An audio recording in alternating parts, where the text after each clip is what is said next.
ফজরের নামাজ বহুত গুরুত্বপূর্ণ। আমাদের নবী সাল্লাল্লাহু আলাইহি সাল্লাম রবিউল আউয়াল মাসের সোমবারে সর্বশেষ উম্মতকে, নবীর সাহাবীদেরকে মসজিদে ফজরের নামাজের সময় দেখে পুরা মসজিদ ভরা দেখে খুশি হয়েছিলেন এবং নবীজি চোখের পানি ফেলে কাঁদছিলেন। আর আয়েশা রাদিয়াল্লাহু তাআলা আনহাকে বলছিলেন, নবীজি ফজরের নামাজে সেদিন ইন্তেকালের দিন যেতে পারেন নাই, এত অসুস্থ ছিল। তো হুজরাত থেকে তাকায় তাকায়া দেখছে সাহাবীরা ফজরের নামাজ পড়তেছে, সবাই মসজিদ ভরা। সেদিন নবীজির সোমবার রবিউল আউয়ালে নবীজি চোখের পানি ফেলছিলেন আর বলছিলেন, আয়েশা আমার 23 বছরের মেহনত সার্থক। 23টা বছর আমি চোখের পানি ফেলছি, রক্ত ঝরিয়েছি, তায়েফে পেটে পাথর বাঁধছি, বিনিময়ে আমি যেমনটা চেয়েছি আমার সাহাবীদেরকে তেমন দেখলাম। ফজরের ওয়াক্তে মসজিদ ভরা দেখলাম। এরপরেই নবীজি আল্লাহর কাছে বলছে, আল্লাহ আল্লাহুম্মা রফিক আল আলা, আপনি বন্ধুর কাছে আমি যেতে চাই। এই সেদিন জোহরের আগেই সোমবার দিন আল্লাহ রাসূল সাল্লাল্লাহু আলাইহি ওয়াসাল্লাম ইন্তেকাল করেছে। এটাই বিশুদ্ধ ইতিহাস।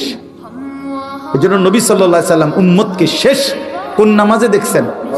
সবাই বলেন, সবাই বলেন।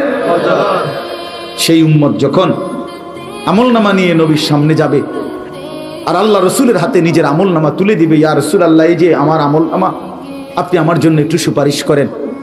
আল্লাহর কসম, নবীজি সাল্লাল্লাহু আলাইহি সাল্লাম তখন তাকিয়ে দেখবে আর দেখবে পৃষ্ঠার পর পৃষ্ঠা, বছরের পর বছর নামাজ নাই, ফজরের নামাজ 5 ওয়াক্ত নামাজ নাই, 40 বছর সুদ খাইছে, 30 বছর ধরে মিথ্যা বলছে, হায়াতের 60 বছর, অথচ অনবরত প্রতিনিয়ত বিড়ি সিগারেট খাইয়া গেছে।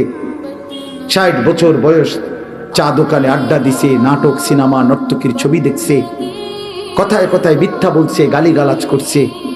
আল্লাহর কসম বন্ধু, কিতাবের মধ্যে আছে নবীজি চোখের পানি ফেলে দিবেন, বলবেন, উম্মত এ কি আমল নামা নিয়ে আসলা?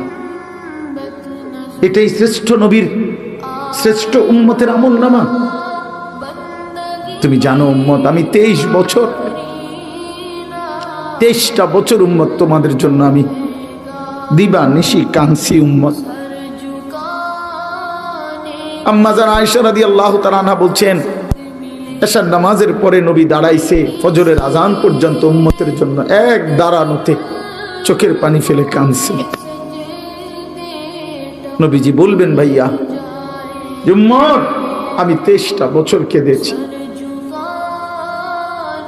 সারা রাত কাঁদছি তোদের জন্য।